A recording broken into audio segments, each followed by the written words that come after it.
मारा मारी बात करो, मारो नहीं, बात पहुंच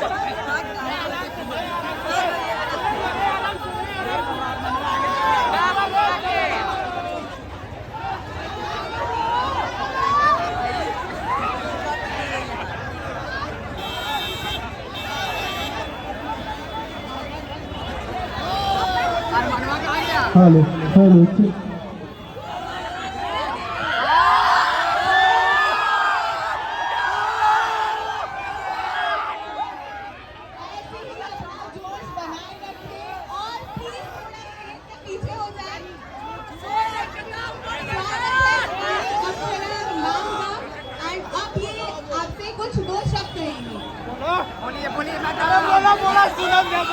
सबके उनके हाथ जोड़ के प्रणाम करे तनी गो आरा जिला अपना आप में जवाब मिल गई है। आज इतना सुंदर इतना अच्छा दिन पर आप सभी से मुलाकात हो रही है, इससे हमारा दिल एकदम गदगद हो गई बा।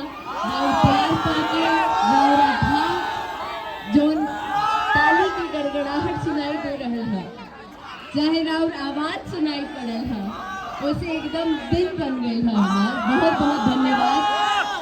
आज हरी ज्वेलर्स की ओपनिंग पर यहाँ आने का मौका मिला है, उसके लिए तहे दिल से शुक्रिया अदा करना चाहते हैं। Thank you so much ma'am for calling me here. और यहाँ पर जितने भी प्यारे प्यारे लोग आए हैं, आप सभी पे मेरा दिल आ गया। अब दिल का कलेजा निकाल के रख दी का बहुत बहुत धन्यवाद।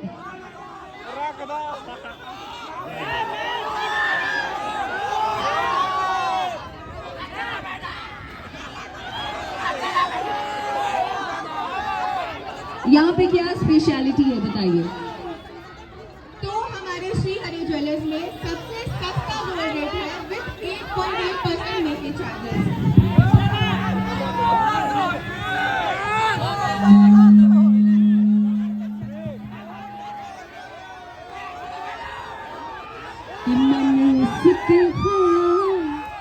नहीं खो जाता है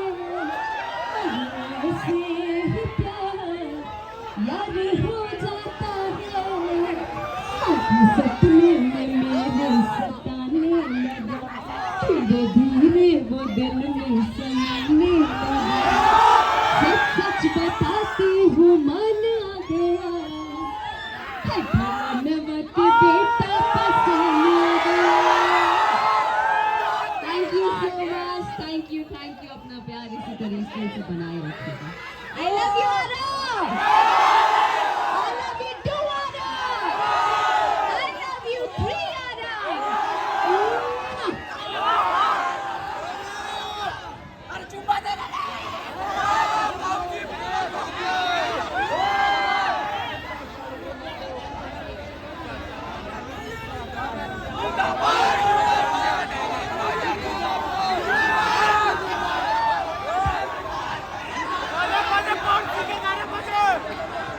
हेलो